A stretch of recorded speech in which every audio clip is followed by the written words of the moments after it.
राम राम जी सभी को welcome back to the channel. आज हमारे सामने दो ऐसी गाड़ियां जिन्होंने शोरूम से लेकर सड़क तक गदर मचा रखा है। एक तरफ है इंडिया की फेवरेट प्रीमियम हैचबैक बलिनो, दूसरी तरफ है ग्रैंड विटारा की छोटी बहन स्टाइलिश क्रॉसओवर फ्रोंक्स। लेकिन सवाल तो भाई वही है मन में, जब दोनों का डीएनए एक ही है, प्लेटफॉर्म एक है, तो क्या फ्रोंक्स के लिए 1 से सवा लाख रुपए एक्स्ट्रा देना समझदारी है भी, या फिर बलिनो आज भी सबसे बड़ा पैसा वसूल ऑप्शन है? चाहे बात हो इसे इंजन की, रियर सीट स्पेस की, या फिर स्पेशली फ्रोंक्स में आने वाले टर्बो इंजन के बारे में। सच में जाने के कितना दम है इन चीजों में। वीडियो को एंड तक देखना, आपको सब कुछ क्लियर हो जाएगा एक एक चीज, और आपको अपने हार्ड एंड मनी कहां पर लगानी चाहिए। तो कुर्सी की पेटी बांध लो, चलो शुरू करते हैं। तो भाई शुरुआत करते हैं सबसे जरूरी चीज से, पैसा। बलिनो की प्राइस शुरू होती है तकरीबन 6,60,000 रुपए से और टॉप वेरिएंट जाता है 9,80,000 तक। वहीं दूसरी तरफ फ्रोंक्स की कीमत शुरू होती है 7,51,000 और टॉप एंड टर्बो ऑटोमेटिक जाता है 13,04,000 तक। और ये दोनों ऑन रोड प्राइस है भाई, एक्स शोरूम प्राइस नहीं बता रहा हूं मैं। ये दिल्ली एनसीआर के हिसाब से आपके शहर में थोड़ा बहुत 10-20,000 ऊपर नीचे हो सकता है। मतलब अगर तुम देखो ना, बेस वेरिएंट सिग्मा को कंपेयर करो तो फ्रोंक्स एक्जैक्टली 85 से 90,000 रुपए महंगी है।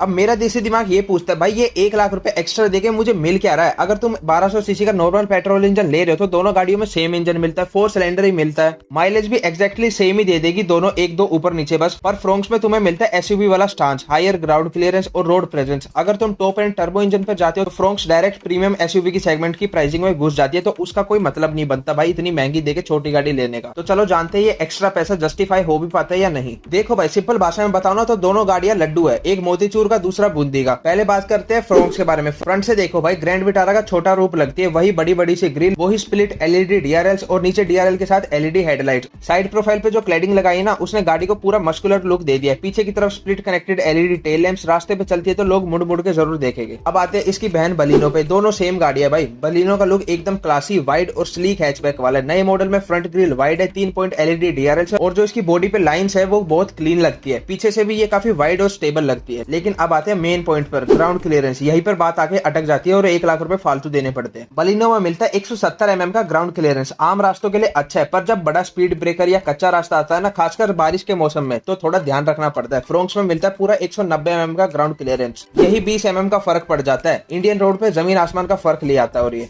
गांव के रास्ते हो, मानसून के गड्ढे हो या जंगल के कच्चे रास्ते, फ्रोंक्स बिना नीचे टच हुए निकल जाती है प्यार से। और मारुति वालों को भी पता है भाई, इंडियंस को अब थोड़ी ऊंची गाड़ियां पसंद आने लगी है। वो सेडान हैचबैक का जमाना धीरे धीरे जा रहा है, इसलिए वो अच्छी खासी रकम ले रहे भाई इस 20 mm के ग्राउंड क्लियरेंस के लिए। क्योंकि अंदर बैठ के देख लेते हैं कि फील कैसी है। दोनों गाड़ियों का डैशबोर्ड लेआउट 90% सेम है। इनफैक्ट गाड़ी ही सेम है भाई, तो डैशबोर्ड इंटीरियर एक्सटीरियर तो सेम होना ही था, लेकिन कलर थीम में खेल किया गया है यहाँ पे। बलिनो में मिलता है डार्क ब्लू और ब्लैक का ड्यूअल टोन थीम। ऐसा लगता है आप किसी सोफिस्टिकेटेड कूल प्रीमियम कैबिन में बैठे हो। फ्रोंक्स में मिलता है भाई बरगंडी और ब्लैक थीम, थोड़ा स्पोर्टी और बोल्ड फील देता है। बाकी टेक फीचर्स की बात करूं तो मारुति गाड़ियों में इतना कुछ खास तो आता नहीं कि आपको एक्साइटेड कर दे वो बहुत ज्यादा। बाकी काम के फीचर सारे आ जाते हैं, जैसे कि 9 इंच की smart play pro plus touch screen, wireless Android auto और एप्पल कारप्ले के साथ 360 degree camera, heads up display, rear AC vents और फास्ट यूएसबी चार्जिंग पोर्ट्स। भाई अगर कोई मारुति से देख रहा है या फिर मारुति में काम करता है ना, तो मेरा सजेशन ले लो एक, मारुति की गाड़ियों में भी आप थोड़े बहुत फैंसी फीचर्स देने लग जाओ, जैसे और कंपनियां करती है, होंडा, किया वगैरह। बाकी मेरे को पता है वो कुछ ज्यादा काम के होते नहीं, लेकिन देखने में अच्छे लगते हैं भाई गाड़ी में हो तो। जैसे स्पोर्ट्स मोड दे सकते हो आप, और अपनी चाबी बदलो सबसे पहले तो। और ये जो भाई इंफोटेनमेंट सिस्टम है ना, इसको थोड़ा सा अपग्रेड करो, कुछ टाटा महिंद्रा इन टाइप का दो, क्योंकि आपके इंफोटेनमेंट सिस्टम में बेशक वो स्मूथ हो, बढ़िया चलता हो सालों साल, लेकिन भाई कोई फीचर्स नहीं है उसमें, बस आप गाने चलाने के काम आता है वो, और कुछ नहीं। रियर सीट कंफर्ट की बात करो तो दोनों गाड़ियों की लेंथ सेम है, लेकिन भाई फ्रोंक्स में यहाँ पे फर्क आ जाता है, क्योंकि फ्रोंक्स में पीछे की तरफ थोड़ी सी स्लांटिंग रूफ है, जिससे भाई 6 फीट के ऊपर का बंदा अगर कोई, तो उसे दिक्कत आ सकती है हेडरूम में। बाकी बलिनो में कोई दिक्कत नहीं है। दोनों गाड़ियों का व्हील बेस 2520 mm है, लगभग सेम है। और बूट स्पेस की बात कर तो बलिनो का 318 लीटर का है, फ्रोंक्स का 308 लीटर का। अब यहाँ पर कई सारे लोग कहेंगे कि भाई क्रॉसओवर तो बड़ी है पर बूट स्पेस 10 लीटर कम। हाँ भाई, फ्रोंक्स की स्लोपिंग रियर ग्लास की वजह से वर्टिकल लगेज स्पेस थोड़ा सा कम हो गया। बलिनो में डीप बूट है, शादी का सामान या 3 बड़े ट्रॉली बैग्स आराम से आ जाते हैं। अब आते हैं सबसे मजेदार पार्ट पे, स्टीयरिंग थामने का समय, यानी कि ड्राइविंग रिव्यू। पहले बात करते हैं कॉमन इंजन की। 1200 सीसी का 4 सिलेंडर के सीरीज ड्यूअल जेट इंजन। दोनों में ये इंजन 89 bhp और 113 Nm का टॉर्क निकालता है, और सीएनजी भी इसी इंजन के साथ मिलती है दोनों गाड़ियों में। भाई ये इंजन मारुति का कोहिनूर हीरा है। रिफाइनमेंट इतना साइलेंट है कि ट्रैफिक में पता ही नहीं चलता गाड़ी ऑन है या ऑफ खड़ी है। सिटी ड्राइविंग के लिए सुपर स्मूथ है, क्लच लाइट है और माइलेज 18 से 21 आराम से निकाल दी अगर आप प्यार से चलाओगे तो। लेकिन अगर तुमको चाहिए ना भाई असली पंच, तो फ्रोंक्स तुम्हें एक ऐसा ऑप्शन देती है जो बलिनो के पास नहीं है टॉप वेरिएंट में भी। 1 लीटर का 3 cylinder booster jet turbo engine. ये इंजन निकालता है 100 bhp और 148 Nm का टॉर्क, और इसी इंजन को ट्यून करके अभी नई ब्रेजा फेसलिफ्ट में भी दिया गया है। बाकी इसके साथ मिलता है 6 स्पीड का torque converter automatic with with pedal shifter. और भाई टर्बो इंजन की खासियत बताओ, जैसे ये इंजन 2000 आरपीएम के ऊपर जाता है ना, तो टर्बो की सीटी वाली साउंड होती है ना जो, वो सुनाई देती है, यानी कि गाड़ी सीधा खिंचती हुई चली जाती है और मजा भी आता है इंजन साउंड सुनने में। इतनी एफर्टलेस तरीके से ओवरटेकिंग करता है ना ये हाईवे पे, तुम्हें सोचना नहीं पड़ेगा।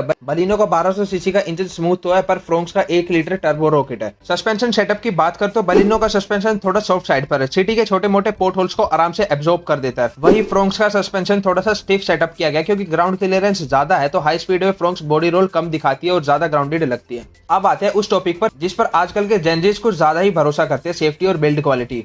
भाई पहले का जमाना गया, तब लोग ब्रांड वैल्यू के नाम से गाड़ी खरीद लेते हैं, लेकिन आजकल के जेनजीज भाई सब कुछ देखते हैं, सेफ्टी सबसे पहले। दोनों गाड़ियां मारुति के हार्ड-टेक प्लेटफॉर्म पर बनी है। शीट मेटल फीलिंग की बात करके पुरानी बलिनो के मुकाबले नई जनरेशन बलिनो और फ्रोंक्स दोनों की डोर साउंड थोड़ी सी बेहतर लगती है और पैनल भी काफी बेहतर हुआ पहले से। लेकिन भाई है तो वही प्लेटफॉर्म, तो सेफ्टी के मामले में कंपटीशन के मुकाबले से अभी भी पीछे ही है। बाकी सेफ्टी फीचर्स दोनों में भर भर के दिए गए। 6 एयरबैग स्टैंडर्ड है, ESP hill hold assist, ABS with EBD, isofix style seat anchors. बाकी दोनों गाड़ियों में से बॉडी रोल आपको किसी में भी देखने को नहीं मिलता, ये चीज ज्यादा अच्छी है। तो दोस्तों आखिरी और सबसे बड़ा सवाल, किसकी चाबी उठानी चाहिए? सीधा और साफ आंसर सुनते जाओ। आपको बलिनो तब लेनी चाहिए अगर आपका बजट टाइट है, आपको प्योर वैल्यू फॉर मनी गाड़ी चाहिए और बड़ी गाड़ी चाहिए, आपका डेली कम्यूट सिटी में है और आपको मैक्सिमम माइलेज और कंफर्ट चाहिए, आपको 10 लीटर का extra boot space, clean classic premium hatchback look पसंद है। वही आपको फ्रोंक्स तब लेनी चाहिए अगर आपको थोड़ा सा SUV वाला स्वैग दिखाना, हाई रोड प्रेजेंस और 190 mm का ग्राउंड क्लियरेंस चाहिए, आपके इलाके में रास्ते खराब है या फ्रीक्वेंटली हाईवे टूरिंग करते रहते हो, और आपको साथ साथ एक fun to drive turbo engine और पेडल शिफ्टर का ऑप्शन भी चाहिए अपनी गाड़ी में। मेरे हिसाब से अगर आपका बजट परमिट करता है ना, तो आप 1200 सीसी इंजन ही ले लो। और अगर आप 1200 सीसी वाला इंजन ही ले रहे हो तो बलिनो का डेल्टा और जीटा सबसे वैल्यू फॉर मनी वेरिएंट साबित होगा। लेकिन अगर थोड़े पैसा एक्स्ट्रा खींच के आप एक बोल्ड SUV वाला लुक चाहते हो ना, तो फ्रोंक्स आपका दिल जीत लेगी। आप नीचे कमेंट करके बताओ आप अपने घर के नीचे कौन सी गाड़ी खड़ी करने वाले हो, टीम बलिनो या टीम फ्रोंक्स। वीडियो अच्छी लगी तो लाइक का बटन दबा दो और अपने दोस्तों के साथ शेयर करो जो नई गाड़ी लेने की प्लानिंग कर रहे हैं। बाकी चैनल को सब्सक्राइब करना मत भूलना। मैं मिलता हूँ आपसे अगली वीडियो में, तब तक के लिए ड्राइव सेफ।